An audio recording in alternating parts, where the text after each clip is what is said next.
I'm Jess, aka Getting Shiggy with It, aka everyone calls me Shigs, Shiggy, whatever. Lots of other terms. Some people on the right like to use, you know. And I live in Georgia, but I'm actually from California. I think you and I talked about that one time. So where in Georgia, if you don't mind, like which district? Luckily I'm in a blue district for now, although they are attempting to redistrict us, which is really frustrating because I'm in the greater Atlanta area. And so in DeKalb County is like a blue county, like it's a blue county, and they're trying to manipulate it as they like to do in these red states. So, which is unfortunate because I'm really pleased with my representative, Lucy McBath. And so I've signed up to help work with her, volunteer to help mobilize the new districting that they're trying to input. So I just kind of feel like we have an opportunity to cultivate the positive message, the getting people to vote and engaging people to be proactive. So, and just knowing that you're already there is really great. So yeah, I think midterms are tricky. There's really not a solid trend on how midterms operate. And so it's I think it's scary for people. I think people are burnt out, honestly. I know like there's periods of time when I feel burnt out and like I love this stuff. And so I can only imagine what kind of, well, I'll use my husband as an example. He's not real into politics, which is fine. And he's burnt out. And like he's not even real into it. And so I love this idea because midterms are important this year. They're important every year, but this year they're really important. And so I think this is fantastic. yeah, I mean, I'm looking at it as like the midterms will determine 24, I think. And if the midterms are not what I'm hoping for, then I don't know how long I have to live in this country, to be honest. And I don't want to sound like, you know, Alec Baldwin threatening to leave the country, but, you know, I'm married to an Israeli and I would just go there until this kind of sorted its way out, you know? What kind of work do you do, if you don't mind my asking? So my whole career has been in corporate wellness. Cool. I've been a certified personal trainer for 12 years now. But I've helped create different corporate wellness programs over the last 11 years or so. That's what my master's is in as well. So nice. It's been really great. And then the pandemic hit and I wasn't happy at my current job. So I left. I took like a COVID package. So it's kind of convenient. And so I actually work within infectious disease and supply chain. So it's been really interesting with everything going on. But I just do like operations and logistics. Like, can you just give me an example, a little more like what? Yeah, like our company does testing. So like all around the country, they have mobilized COVID testing. And they actually like literally mobile. So they have vans and trailers and things like that where they can move around. Our company also has research and development teams. So they're actually studying COVID and even like RSV, flu A, flu B, and how do they all kind of like act like each other, but they're all different. And we also do genome sequencing. So it's really funny when people come onto my page and they're trying to talk about COVID and sequencing and variants. And I'm like, I do this for a job. Like I'll have a conversation, but like, you're wrong, you know? And so there's like, and we also do supply chain stuff for test kits and PPE and things like that. So are you under pressure from the White House at all to like, snap it up, kiddies? A little. I mean, we work with public health. We work with the CDC and state public health departments and all of that. We do a lot of testing in the United States, so it is interesting and exciting. Every night we see all of the data of total COVID tests versus my company's COVID tests and positivity rates. So I actually see all the data before everyone else does. But I want to get back to Georgia, because Georgia is one of the states, there's going to be a few states that the way we're talking about figuring this out is that it's like adopt a state. So you're Yeah. one of the states that I'm getting very deep in, A, because I'm obsessed with Stacey Abrams, Stacey. and B, I was We one of the hate first... Marge. Yeah, we hate Marge. And that's the other thing is that I found Marcus Flowers, like after the second day he happened to launch his campaign. Yeah. And I interviewed him and whatever. So that's one of the, so Georgia is a focus for me. Cool.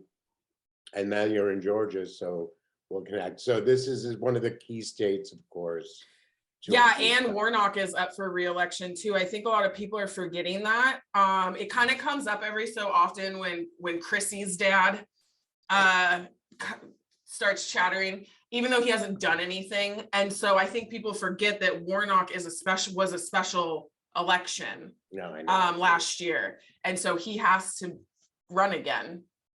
So we got the governor, we got one senator, and then we have Marge's district. Georgia is a critical state for a lot of logistical reasons, but emotional reasons. Yeah. Like the emotional win for Stacey is going to be, the whole, just about the whole world is going to be I know for her. So we have to make that happen. I live in California, although I'm in, LA, whatever, but I'm doing what I can to get Kevin McCarthy the out of his seat. Yeah. So, with Kevin McCarthy, I love that he is over Bakersfield. Like, if he couldn't be any scummier to begin with, he oversees the district with the armpit of California. Like, it's just so poetic. Appropriate. It's so appropriate. I mean, it's like there's the heinousness of certain people that we deal with in terms of being accosted by their presence because of their positions on earth. Growing up, my dad's always been really passionate about politics. Like, he had like a watch party for the Obama administration on election day. And I voted.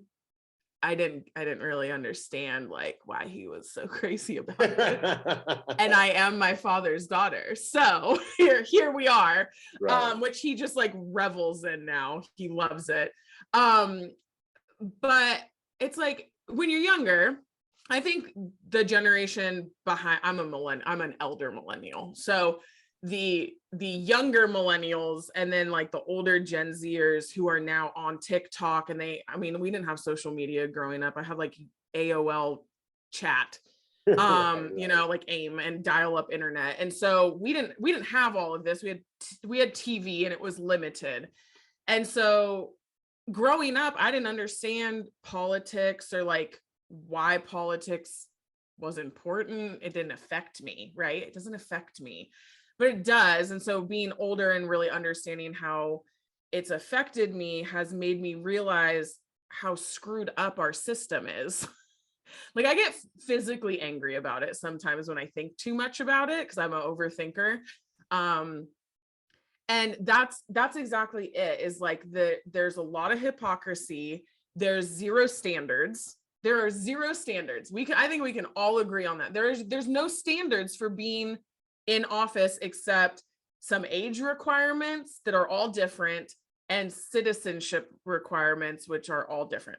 And like for everything. Breathing. And you have to, like, and so it's frustrating to watch things like the Build Back Better not being approved and Joe Manchin playing both sides of the field and just not being honest about it, not listening to his constituents, the freaking Tweedledee and Tweedledummer and all of them just acting amok and being disrespectful as all hell to everybody.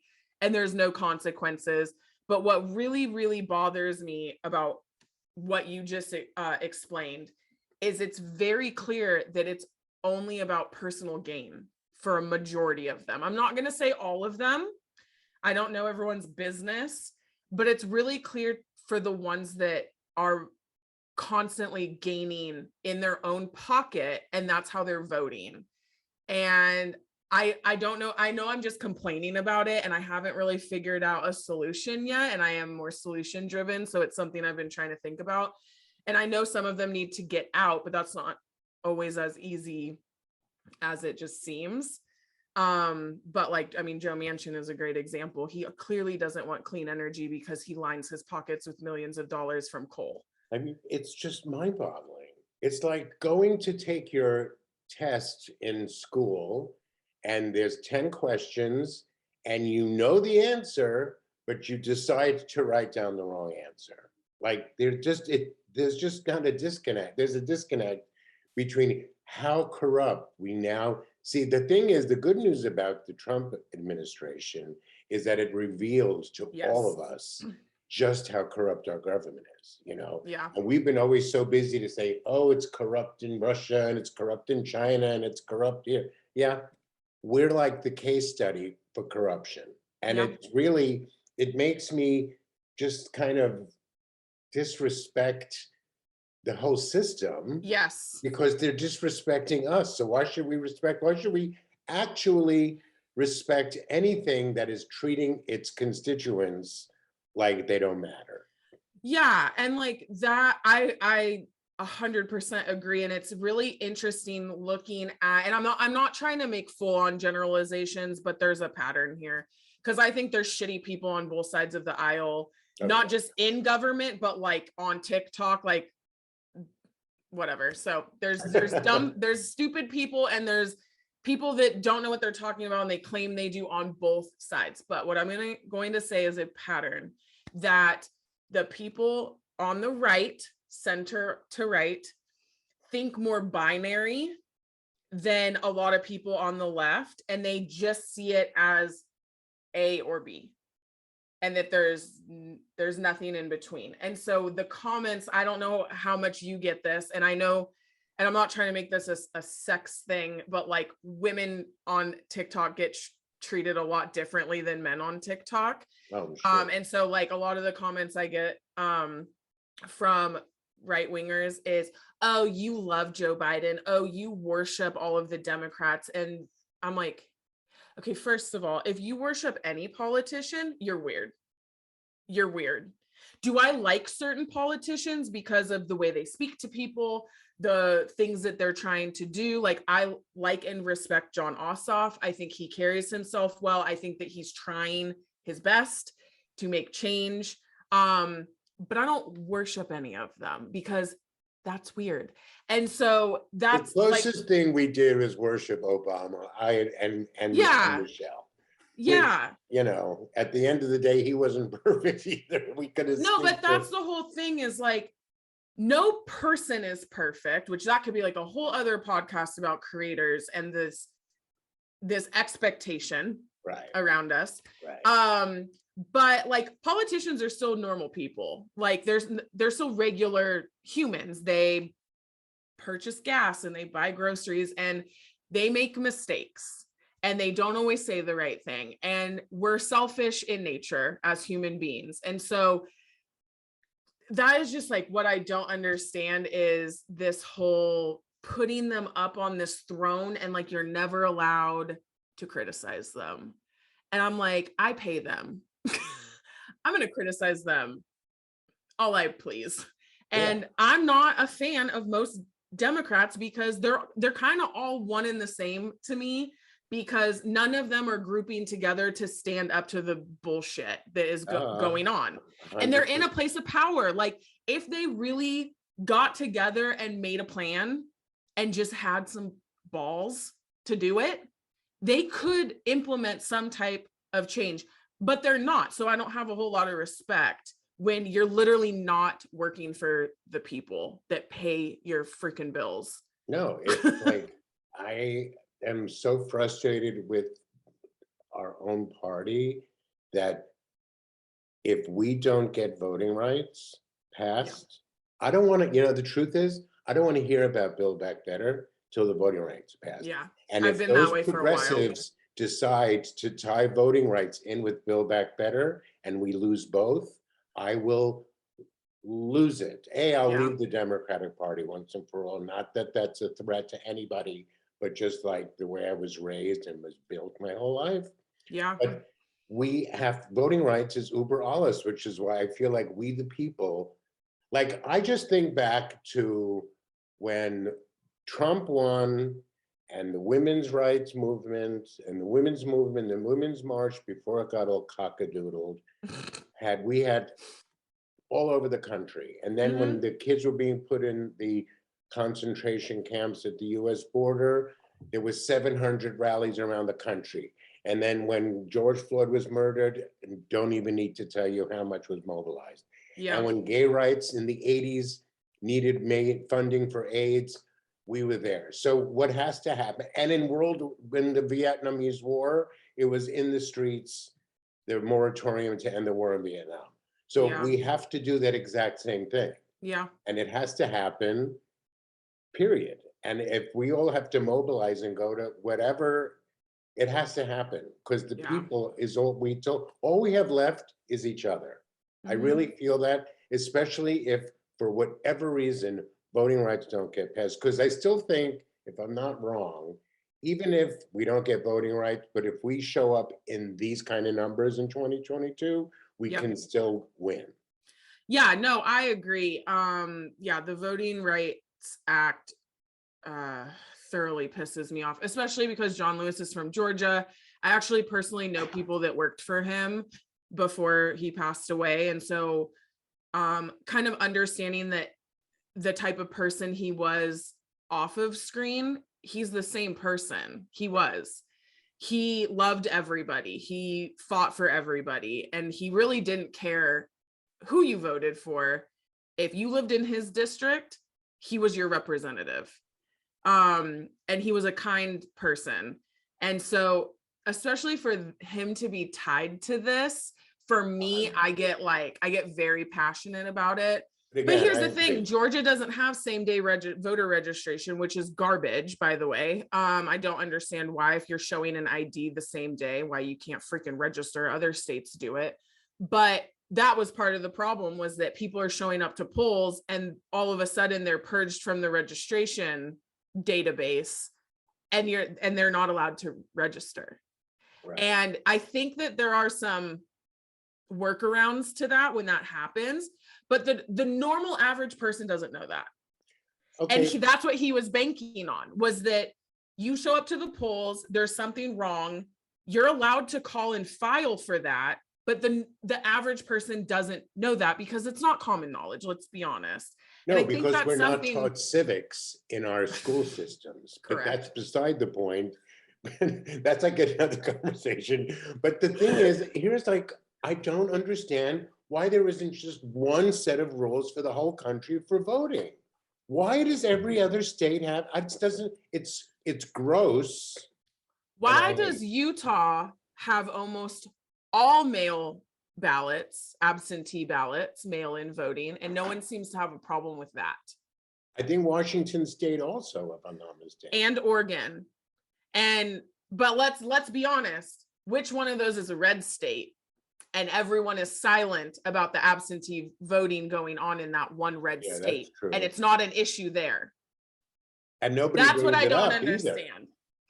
But no one even brings it up. I mean, that's like a point that I kind of went over my head too. Yeah.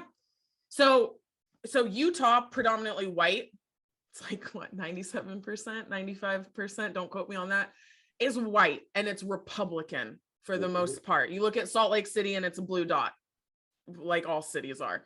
But they do almost predominantly mail-in ballots. No, I don't. You know what? I think our government needs a whole redo. Oh, I'm in favor of just burning it all down and starting over. Definitely. Honestly. Starting with just voting rights, national, the same thing. National holiday. Yep. I don't mind needing ID. I mean, if you need an ID to have a cocktail, you should need an ID to have a vote. Make it free and make it accessible. Make it free and make it accessible. That's the only thing. And that's what the right likes to weaponize when Democrats or liberals or leftists, however you identify politically, want to say that voter ID can be seen as racist. It's because you go look in South Georgia where there's nothing, and they put one ballot box out and they give you one option to get a special voter ID. And it's 10 miles away from where you live, and there's no public transportation to that building. And then they're going to charge you $20, which is a poll tax. Right. And so I agree that you should have to show that you are who you are. That is logical.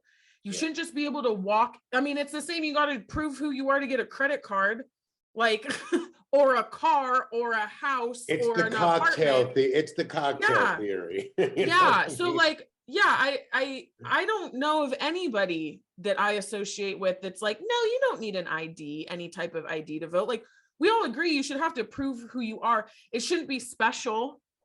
It shouldn't be this like magical card that you have to get, because let's be honest, in rural areas, a lot of people don't have driver's licenses because they don't have cars. They take public transportation, and for whatever reason, they don't have a state issued driver's license. Which I have to say though, get one. Like if you have, well, you can get it. You can get an ID. Job, get an ID. Yeah, you can get an ID. And I wish and hope that at some point here, states or the feds make it way more accessible, and they expand the times that those buildings are open. Because that's also a problem, is if people are working factory jobs and they work a 10-hour shift, and that building is only open during that shift, how are they supposed to go get it? Anyway, I adore you. Merry Christmas. Happy New Year. I'll see you in the all right. Thanks for having me. Bye, darling. Bye. Side.